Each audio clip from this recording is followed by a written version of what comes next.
খুব গরম পড়েছে। তুই এই কথা কেন করলি? তুই হাফ প্যান্ট পরে আসছিস তাই? দেখ তোর চোখটা খারাপ না, খারাপ হচ্ছে তোর ভাবনাটা, ঠিক আছে? আর মানুষ কখনো সাইতে না, মানুষের ভিতরে থাকা মনটা সাইতে না, তাই আগে নিজের মনটা পরিষ্কার কর। দেখো মামনি, তুমি পাগল চুদলে আমি পাগল চুদি না, ঠিক আছে?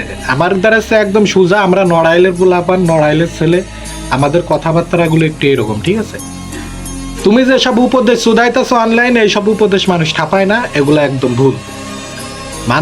মানুষের চোখ কেন ভালো করবে? তুমি লেওড়া চুদি সেমড়ি বেহায় চুদা মেয়ে, তুমি হাফ প্যান্ট কেন পরছো? আর এটা মানে সব বুকা চুদাই যায় সাইডে হয়তো দেখাচ্ছে ওর বাপ টাপ কিংবা ভাইটাই হবে সব বুকা চুদা। এই বুকা চুদা মানে ভালো উপদেশ দিতে, তোমার এই উপদেশের কাঠে আমি মুতি, ঠিক আছে? তুমি ভালো ভিডিও বানাও, আর তোমার এই যে ছোট মেয়ে কিংবা বুনটুন যাই হোক, এই বুকা চুদা সেরি মানে কি বুঝাইতে চাচ্ছে মানুষদেরকে যে তোমরা ল্যাংঠায় চালবা, ছেলেরা তাকাইতে পারবো না, তোমরা ভালো হয়ে যাও, এরকম দেখা। তোরা তো বাইনছ, তোরা সমাজ নষ্ট করতেছিস, তোদের তো ধর্ষণ করে মেলে ফেলা উচিত, ঠিক আছে? তোরা চল কেন একটা বুকা চুদা, এসব আউল ফল ফালতু চুদা উপদেশ মানুষজনকে দিয়ে না, ভালো ভিডিও না বানাও যাতে মানুষজন ভালো কিছু শিখে, ভালো কিছু। আর যদি না পারে তাহলে ভিডিও বানানো বাদ দাও। এই হাফ প্যান্ট ফেরে তোমরা তাকাবান, আমরা ল্যাংঠায় করবো আর আমরা বেটার দন খেসে বেড়াবো, পাগল চুদা পোলাপান। ভালো হয়ে যা, ভালো ভিডিও বানা, ঠিক আছে?